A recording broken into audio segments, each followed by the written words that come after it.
नमस्कार। बड़ी खबर है सांसद तेजस्वी सूर्या से जुड़ी हुई, क्योंकि तेजस्वी सूर्या ने फेसबुक को लेकर संसद के भीतर एक बहुत अहम बात कही है। फेसबुक जो अक्सर भारत में विवादों में रहा है, और आपने देखा कि हाल ही में उसके साथ एक बहुत बड़ा विवाद ये रहा कि उसने सरकार को इनडायरेक्ट रूप से सपोर्ट किया था चुनावों के दरमियान। ये आरोप तक लगाया गया, यहाँ तक कि पूरी दुनिया में कई देशों में चुनाव में फेसबुक को लोगों के डेटा को कंट्रोल करने का आरोप लगाया गया। लेकिन अब तेजस्वी सूर्या का भी फेसबुक पर बहुत गंभीर आरोप है। तेजस्वी सूर्या ने कहा है कि फेसबुक जो राष्ट्रवादी चीजें हैं, जो राष्ट्रवादी पोस्ट हैं, उन्हें अपने तरीके से कंट्रोल करता है, उन्हें अपने तरीके से नियंत्रित कर रहा है और जानबूझकर ऐसे पोस्ट को या ऐसी किसी भी चीज को वो तवज्जो नहीं देता।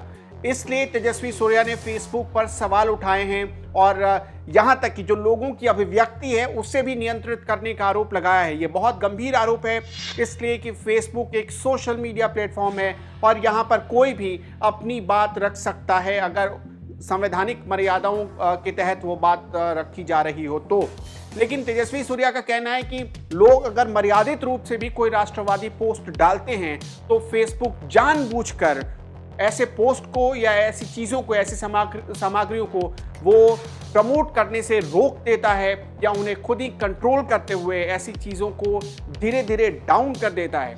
ये बहुत गंभीर आरोप है। फेसबुक पर लोगों की अभिव्यक्ति को नियंत्रित करने का आरोप है और इस लिहाज से अभी चूंकि फेसबुक भारत में बहुत बड़ा इन्वेस्ट कर रहा है जियो के जरिए, रिलायंस के जरिए, तो इसलिए भी फेसबुक को इन तमाम चीज़ों पर सफाई देनी पड़ेगी। हो सकता है क्योंकि संसद में ये मामला उठा है, शून्यकाल के दौरान ये मामला उठाया गया है और सांसद ने और सत्ता पक्ष के एक सांसद ने ये सवाल उठाए हैं, इसलिए बहुत गंभीर आरोप ये माना जा रहा है।